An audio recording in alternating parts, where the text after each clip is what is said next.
ગરીબ આદિવાસીઓને એમના ખેતરમાં કામ કરતા ત્યાંથી પકડી લઈ જાય સખત ઢોર માર માર્યો. ફોરેસ્ટના કાયદાનો કોઈ ભંગ કરતો હોય એના પગલાં લેવા માટે સરકારના નિયમો મારવાનો કોઈને અધિકાર નથી.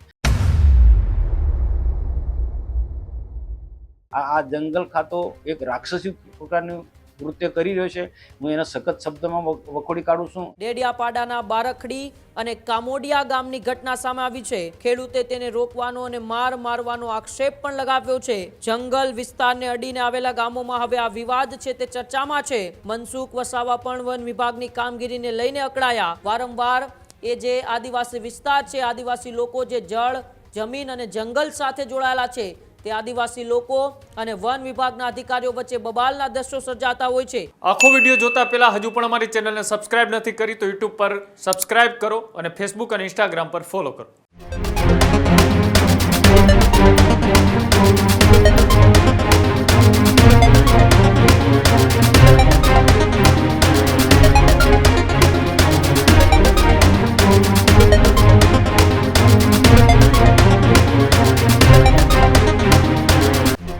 નર્મદાના ડેડિયાપાડામાં ફરી એક વખત એ વન વિભાગના અધિકારીઓ અને ખેડૂત વચ્ચે બબાલ થઈ છે.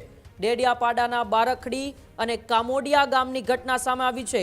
ખેડૂતે સાંસદ મનસુખ વસાવા પાસેથી મદદ માંગી છે. ખેડૂતે તેને રોકવાનો અને મારવાનો આક્ષેપ પણ લગાવ્યો છે. પીડિત ખેડૂત સાંસદ મનસુખ વસાવા પાસે પહોંચ્યા. જંગલ વિસ્તારને અડીને આવેલા ગામોમાં હવે આ વિવાદ છે તે ચર્ચામાં છે. જે આદિવાસી ખેડૂતોમાં વન વિભાગ સામે રોષ જોવા મળ્યો. મનસુખ વસાવા પણ વન વિભાગની કામગીરીને લઈને અકળાયા. વન વિભાગે દખલગીરી કરીને ખેતી કામમાં અવરોધ ઊભા કરે છે. આવી વાત ખેડૂત દ્વારા કરવામાં આવી. વારંવાર એ જે આદિવાસી વિસ્તાર છે, આદિવાસી લોકો જે જળ, જમીન અને જંગલ સાથે જોડાયેલા છે, તે આદિવાસી લોકો અને વન વિભાગના અધિકારીઓ વચ્ચે બબાલના દ્રશ્યો સર્જાતા હોય છે.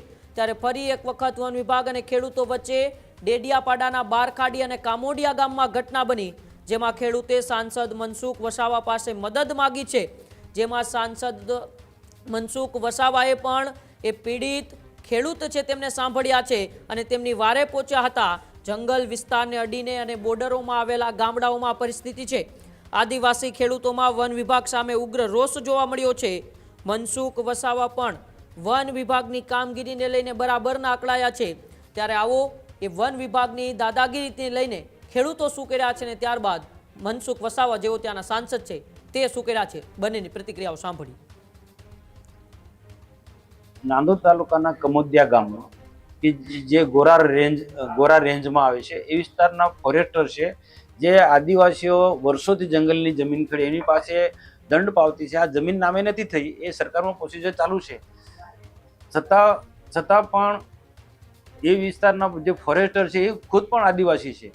ગરીબ આદિવાસીઓને એમના ખેતરમાં કામ કરતા ત્યાંથી પકડી લઈ જાય સખત ઢોર માર માર્યો. આજે અર્જુન મૂળજીને પકડી લાયા ને એના પહેલા એના પેપાને પકડી લાયા અને સખત ઢોર માર માર્યો. ફોરેસ્ટના કાયદાનો કોઈ ભંગ કરતો હોય એના પગલાં લેવા માટે સરકારના નિયમો મારવાનો કોઈને અધિકાર નથી. કાનમાંથી સખત માર માર્યો કે એમને સંભળાતો પણ નથી અને વચ્ચે તો કાનમાં લોહી નીકળતું તેવી ફરિયાદો હતી. તો આ જે મારી અપીલ છે કે ફોરેસ્ટ વિભાગના અધિકારીઓને કે ખરેખર તમારે જ્યાં નવું ખેડાણ થાય છે, નવા જંગલો કપાઈ રહ્યા છે, ત્યાં રોકો. આ જે જૂના ખેડાણ છે, અગાઉ પણ એના સંકલનની મિટિંગમાં ડીઓ પણ મેં કીધું હતું કે જેની પાસે પુરાવા છે, જંગલ પાવતીના દંડના રસીદો છે, એ જૂનું ખેડાણ છે એ ખબર જ પડી જાય.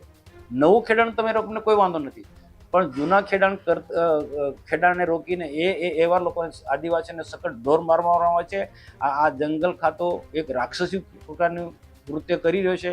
હું એના સખત શબ્દમાં વખોડી કાઢું છું અને આ બાબતને લઈને મેં વન મંત્રીને હું ચોક્કસ કાર્યપત્ર લખું છું કે આદિવાસી પર જુલ્મ ના ગુજારે. હજુ સુધી તમે અમારી ચેનલને સબસ્ક્રાઇબ નથી કરી તો અત્યારે જ ન્યૂઝરૂમ ગુજરાતને સબસ્ક્રાઇબ કરો, ફેસબુક અને ઇન્સ્ટાગ્રામ પર ફોલો કરો.